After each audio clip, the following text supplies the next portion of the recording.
लाहौर में no entry Bilawal साहब। हमने कुरान पाक, सूरह यासीन, बाइबल, मुकद्दस किताबों पे हाथ रख के रिश्वत देने का जो काम कर रहे थे वो रंगे हाथों पकड़ा।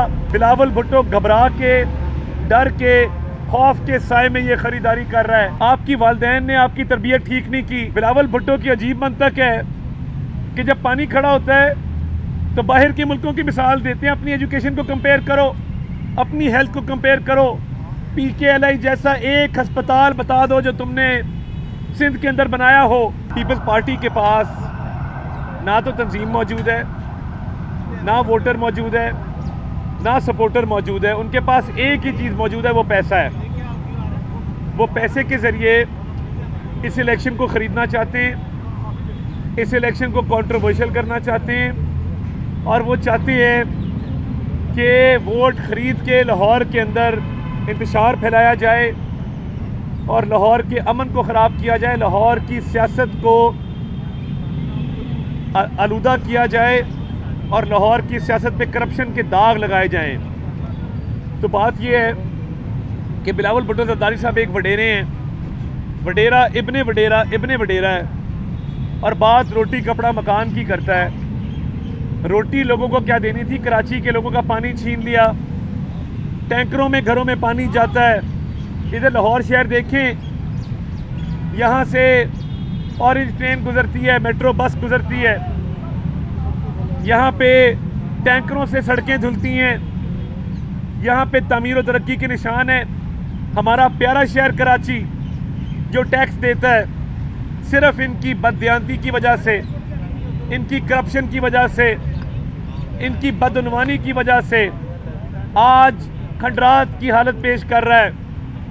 और बारिश जब आती है तो पानी आ जाता है, तो लाहौर में जब बारिश आती है तो पानी नहीं आता। यहाँ पे ड्रेन बने हैं, यहाँ पे सीवरेज का सिस्टम बिछाया गया है। कराची डूबा हुआ है। अब बाहर के मुल्कों की तस्वीरें लगा के कह रहे हैं बाहर भी ये होता है। तो भाई बाहर के मुल्कों में और फैसिलिटीज़ भी होती हैं बिलावल भुट्टो। बाहर के मुल्कों में सोशल सिक्योरिटी होती है, बाहर के मुल्कों में पब्लिक ट्रांसपोर्ट अच्छी होती है, बाहर के मुल्कों में सड़कें अच्छी होती हैं, तालीम की सहूलियात अच्छी होती हैं। बिलावल भुट्टो की अजीब मंतक है कि जब पानी खड़ा होता है तो बाहर के मुल्कों की मिसाल देते हैं। अपनी एजुकेशन को कंपेयर करो, अपनी हेल्थ को कंपेयर करो। PKLI जैसा एक अस्पताल बता दो जो तुमने सिंध के अंदर बनाया हो। लाहौर आए हो, वेलकम करते हैं, सियासत पे आपका हक है। और असलम गिल साहब मेरे बड़े भाई हैं। इस उम्र में एक नौजवान का नाम बिगाड़ना, आपकी वालिदैन ने आपकी तरबियत ठीक नहीं की। आपको चाहिए था कि आप एक बड़े के तौर पे शफकत से बात करते। मैं चाहूँ तो मैं 100 दफ़ा आपका नाम बिगाड़ सकता हूँ, मगर मेरी वालदा इस कैंपेन में मेरे साथ, उन्होंने मुझे कहा कि ये हमारा वतीरा नहीं है, आपने किसी का नाम नहीं बिगाड़ना। तो ये करप्शन की जो सियासत कर रहे हैं जगह जगह पे, उस दिन भी हमने पुलिस को रिपोर्ट किया, हम इनके लोगों को थाने लेके गए। हमने कुरान पाक, सूरह यासीन, बाइबल, मुकद्दस किताबों पे हाथ रख के रिश्वत देने का जो काम कर रहे थे वो रंगे हाथों पकड़ा और थाने में तमाम रिकॉर्ड जमा करवाया। हमारे पास एविडेंस है। इलेक्शन अल्लाह के फजल से हम जीते हुए हैं, वाज़े बरतरी है। बिलावल भुट्टो घबरा के, डर के, खौफ के साए में ये खरीदारी कर रहा है। लाहौर के गयूर अवाम तुम्हारे पैसे को रिजेक्ट करेंगे।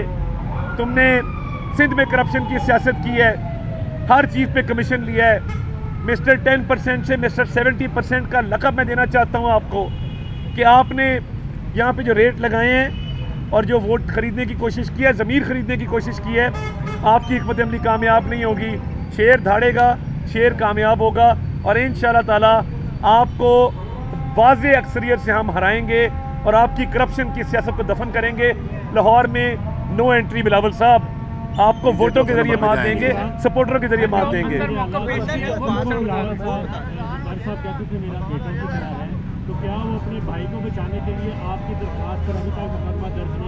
देखिए, मैं ये समझता हूँ इलेक्शन कमीशन और निगरान वज़ीर आला दोनों जो हैं वो गैर जानिबदार हैं, वो न्यूट्रली अपना किरदार अदा कर रहे हैं और मैं इसको सराहता हूँ। इंतज़ामिया, पुलिस ने ये रोका नहीं जो वोटों की ख़रीदारी हो रही थी, मगर मैं तशवीश का इजहार किया था, मगर वज़ीर आला और इलेक्शन कमीशन ये न्यूट्रल किरदार अदा कर रहे हैं और मेरी इनको इल्तमास होगी कि न्यूट्रल किरदार अदा करते रहें। डीएमओ ने क्या कहा? देखिए, डीएमओ ने हमारा स्टेटमेंट रिकॉर्ड की है, बखुआ हमारे से पूछा है, हमने तफसीलात जमा कराई हैं और उनको कहा है कि इनको ख़रीदारी से रोकें, इनके खिलाफ एक्शन लें और जहाँ जहाँ वोटों की ख़रीदारी हो रही है कानून की खिलाफ वर्जी है। हमने तो कोई एक ईंट नहीं तोड़ी, हमने कोई पत्ता नहीं हिलने दिया, कोई गमला नहीं टूटा। हमने तो जो गैर कानूनी काम हो रहा था पुलिस को रिपोर्ट किया, 15 पे कॉल की और आमदोरफ्त चल रही थी, लोग अंदर बाहर आ जा रहे थे और एक मेला लगा हुआ था। कहीं नहीं लिखा था कि ये शारा आम नहीं है, कहीं नहीं लिखा था कि यहाँ पे दाखिला ममनू है, नो थरोफेयर। वो मेला था, चिंचियाँ, रिक्शे, गाड़ियाँ अंदर जा रहे थे, मोटरसाइकिल अंदर जा रहे थे। हमें तो ये अंदर खुद लेके गए जब हमने एहतजाज किया है और वहाँ पे गालम गलोच भी इन्होंने की है। तो बात ये है, हमने अपना वर्जन रिकॉर्ड कर दिया है। हमारी इल्तमास है कि फौरी तौर पे ये खरीदो फरोख्त को रोका जाए।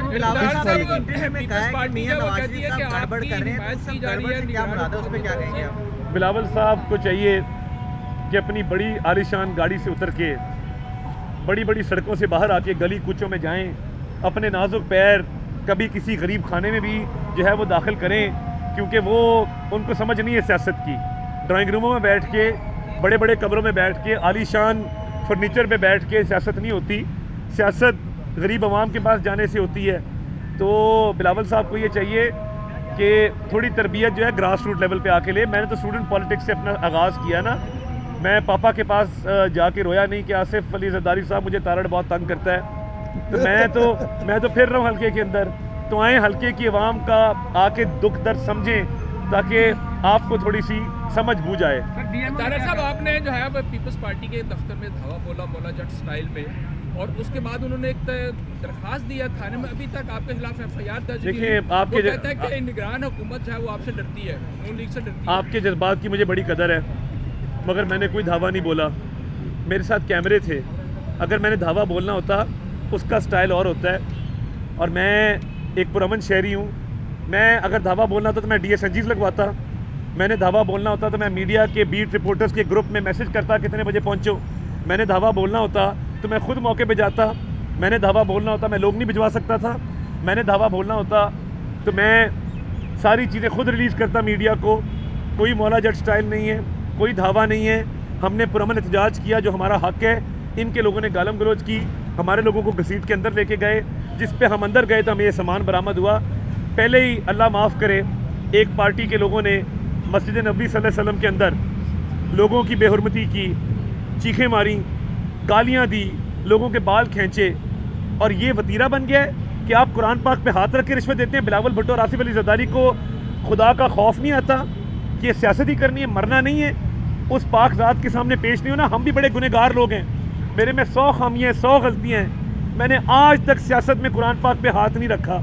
आप बाइबल पे, कुरान पाक पे हाथ रख के लोगों को रिश्वत दे रहे हैं, यानी अल्लाह के कलाम के ऊपर हाथ रख के रिश्वत देने वाले आसिफ अली जरदारी और बिलावल भुट्टो जरदारी, मेरी आपसे रिक्वेस्ट है, खुदा खौफी करें। आपने अल्लाह को जान देनी है, दुनिया से भी जाना है, सब ने जाना है एक दिन। मगर ये जो आप मकरूह धंधा कर रहे हैं, एक मुकद्दस किताब की बेहुरमती करके, और जिस तरह लाइनें लगा के ये किताबें रखी गई थी, खुदा की पनाह है, अल्लाह ताला माफ़ करे। ये इतनी आपने सियासत को मुकद्दस समझ लिया कि आपने उन मुकद्दस और आग के ऊपर हाथ रखवा के रिश्वत लेना देना शुरू कर दी। तो मैं तो यही कहना चाहता हूँ कि खुदा का खौफ करना चाहिए बाप बेटे को। इन बाप बेटे को इलेक्शन छोड़ के आज ही कराची चले जाएं तो बेहतर है, क्योंकि यहाँ पे वोट नहीं उनको मिल रहे, ना वोटर मिल रहे हैं। बहुत शुक्रिया। डीएमओ ने हमारे स्टेटमेंट रिकॉर्ड कर ली है और कोई ना कोई फैसला वो सुनाएंगे दोनों पार्टियों के हवाले से। बड़े परेशान थे आपकी बातें सुन? नहीं, परेशान तो बिल्कुल नहीं हुए, हमने तो अपनी स्टेटमेंट रिकॉर्ड की है, पीपल्स पार्टी ने भी की है। हक सच पे फैसला हो जाना चाहिए।